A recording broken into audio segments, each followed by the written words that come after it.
तो hello guys, कैसे आप सब लोग। मैं जब एक्सप्लेन करने वाला हूँ जेजेके का एपिसोड 11 और 12। तो चले स्टार्ट करते हैं। तो ये सब कुछ होने के बाद इधर मिगुमी ने अपना डोमेन खोला होता है और रेजी कहने लगता है कि मुझे इसे इतने हल्के में नहीं लेना चाहिए था और उसके डोमेन के क्या रूल्स होंगे, मुझे ये सब कुछ जानना भी है, इसे खत्म भी करना है। ये तो काफी बड़ी प्रॉब्लम हो गई। और फिर वो खुद पर एक टेक्निक यूज कर लेता है जिसका नाम होता है होलो बास्केट, जिसकी मदद से अगर ये किसी भी डोमेन में हो, इस डोमेन के अंदर रेजी को कुछ नहीं होगा। लेकिन हम देखते हैं कि वहीं पर मेगुमी का एक प्रॉक होता है जो कि रेजी को पैर से पकड़कर उसके होलो बास्केट टेक्निक को तोड़ देता है। और तब मेगुमी अपनी शेडो की मदद से रेजी को काफी ज्यादा मारने लगता है और मेगुमी अपने डोमेन में जितनी शेडो ये चाहता है इतने ये बना सकता है। और रेजी कहने लगता है कि मुझे इन सब चीजों को समझना है कि मैं इस मेगुमी की डोमेन में मैं इसको कैसे रोकूं। और तब वो कहने लगता है कि मैं समझ गया, मेरे नीचे जो है ये लिक्विड है, मैं अपनी टेक्निक की मदद से इस लिक्विड में नहीं डूब रहा और ये जो चीज भी बुलाता है इस लिक्विड से बुलाता है और मैं इसको काफी टाइम से देख रहा हूँ। तो ये स्नैप के अलावा किसी और कस टूल को यूज नहीं कर रहा, तो मतलब इसके पास और कस टूल नहीं है। क्योंकि अगर इसके पास और कस टूल होंगे तो इस डोमेन में इसके ऊपर इन सारे कस टूल का काफी ज्यादा वेट होगा, जिसकी वजह से ये सिर्फ इस चीज को ही यूज कर रहा है। अगर इस जगह में मैं अपने कुछ पर्चियां यूज करूँ जिसकी वजह से यही पर काफी वेट बढ़ेगा तो फिर ये हिल भी नहीं पाएगा। और ऐसा ही हो जाता है। रेजी अपने कुछ पर्चियां निकाल देता है जिसकी वजह से वहीं पर 3 कार आ जाते हैं और इसका वजन मेगुमी पर आ जाता है, जिसकी वजह से वो अपनी जगह से हिल भी नहीं रोता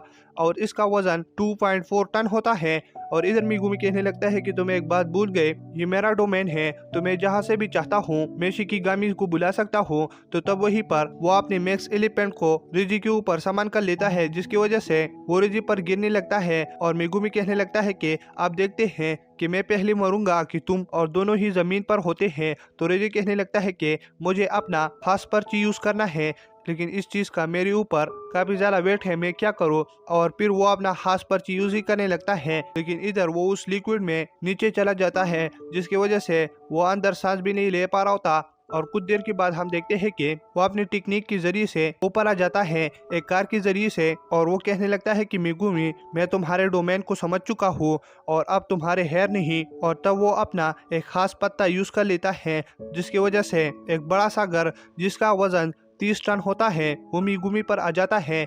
लेकिन इधर मेगुमी अपना डोमेन खत्म करके खुद के साथ रेजी को भी पकड़ लेता है, जिसकी वजह से वो पानी में डूबने लगते हैं क्योंकि वो स्विमिंग पूल की जगह में होते हैं। तो इधर रेजी अपना वो वाला पर्ची खत्म कर देता है जिसकी वजह से मेगुमी के ऊपर घर का 30 टन वेट खत्म हो जाता है। और तब वो दोनों स्विमिंग पूल से बाहर आ जाते हैं। वो दोनों एक दूसरे के साथ लड़ने लगते हैं और लास्ट में मेगुमी अपने डिवाइन डॉग के जरिए से रेजी को खत्म कर देता है। और ये देखकर रेजी हंसते हुए कहने लगता है कि जादूगर हमेशा धोखे से ही जीतते हैं। और मरते हुए वो मेगुमी को अपने सारे पॉइंट दे देता है, जिसकी वजह से मेगुमी के पास रेजी के 41 पॉइंट्स आ जाते हैं। और तब वही से मेगुमी फिर चला जाता है। और इधर हम तकाबा को देखते हैं जो कि एक बिल्डिंग में होता है और एक्सप्लोजन उस पर एक और धमाका कर देता है। लेकिन तकाबा उस बिल्डिंग से बाहर आ जाता है उसके पास और कहने लगता है कि बीड़ू, इससे भी कुछ नहीं हुआ, लेकिन तुम अपना मेहनत जारी रखो।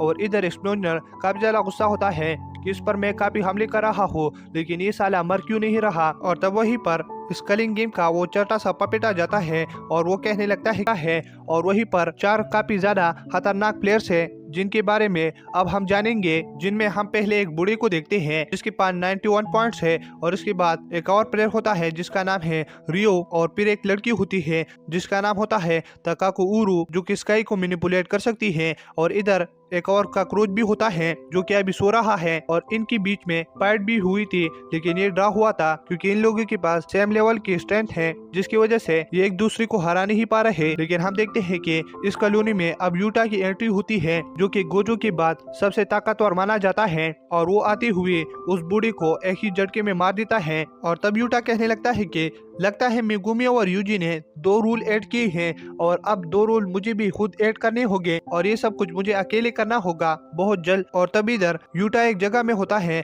जहाँ पर वो कुछ आम लोगों को भी बचा रहा होता है और उनसे कहने लगता है कि तुम स्टेडियम के अंदर चले जाओ। और वहीं पर बहुत शोर मचने लगता है। तो यूटा कहने लगता है कि तुम सारे चले जाओ, मैं इनको देखता हूँ। और वहीं पर वो देखता है कि 2 लोग किसी चीज से भाग रहे होते हैं और तब यूटा जब उस चीज के पास चला जाता है तो वो काफी ज्यादा काकरोच होते हैं, लेकिन यूटा एक झटके में ही उसे खत्म कर देता है। और इधर हम देखते हैं कि ये सब कुछ कुरुरुशी करा होता है जो कि खुद ही एक काकरोच है बड़ा। और तब यूटा कहने लगता है कि मैं इस चीज को सेकंडों में खत्म कर सकता हूँ अपने रिवर्स कर्स टेक्निक से, लेकिन मेरे आसपास दो ताकतवर सोर्सरस है जिसे मैं ये नहीं दिखा सकता कि मेरे पास रिवर्स कर्स टेक्निक है, तो मुझे अभी से ऐसे ही लड़ना होगा। लेकिन हम देखते हैं कि वो काकरोच लास्ट में यूटा को काफी ज्यादा इंजर कर देता है, जिसकी वजह से यूटा को काफी ज्यादा गुस्सा आता है और वो लास्ट में अपने रिवर्स कर्स टेक्निक यूज ही कर लेता है, जिसकी वजह से वो काकरोच खत्म हो जाता है। लेकिन इधर तकाका को पता चल जाती है कि यूटा ये सब कुछ यूज कर सकता है और उस टाइम ही यूटा पर अटैक कर लेता है, जिसकी वजह से यूटा दूर जाकर गिर जाता है।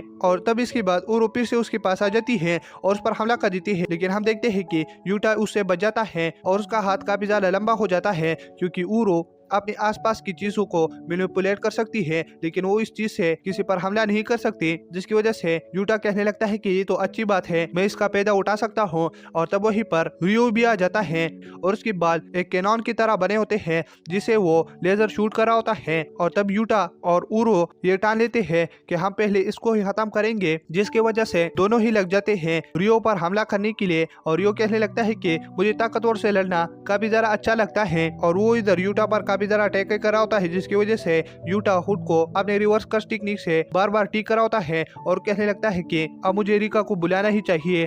तब वो अपना अंगूठी पहन लेता है, जिसकी वजह से रिका वहीं पर आ जाती है और रिका कहने लगती है कि तुम किस कर्स टूल को यूज करोगे मेरी यूटा। तो यूटा एक दस्ताना पहन लेता है और कहने लगता है कि ये ठीक है ना, और फिर वो अपनी रिका के साथ उरो और रियो के साथ फाइट करना स्टार्ट कर देते हैं। और तब इधर यूटा उरो पर अटैक कर लेता है और तब वो अपने ओल्ड फ्रेंड का कर्स टेक्निक भी उरो पर यूज करने लगता है, जिसे देखकर उरो काफी ज्यादा हैरान हो जाती है कि इसका टेक्निक असल में क्या है। और तब उरो यूटा पर अटैक करने के लिए उसके पास आ जाता है, लेकिन वो उसका जगह ले लेता है, जिसकी वजह से उरो इंजर्ड हो जाती है। और तब उसे समझ में आता है कि यूटा की टेक्निक शिकिगामी को समन करना नहीं है, बल्कि इसकी टेक्निक कॉपी है। ये जब किसी से भी लड़ता है उसकी टेक्निक ये कॉपी कर लेता है और ये अब उस बुड्ढी की टेक्निक को भी कॉपी कर रहा है। और इसी की वजह से फिर तीनों ही अपना डोमेन खोल लेते हैं, जिसकी वजह से वो सारे डोमेन फ्रीज हो जाते हैं और उसके अंदर कुरुरुशी की कर्स स्पिरिट उस डोमेन में आ जाती है, जिसकी वजह से वो तीनों ही डोमेन ब्रेक हो जाते हैं।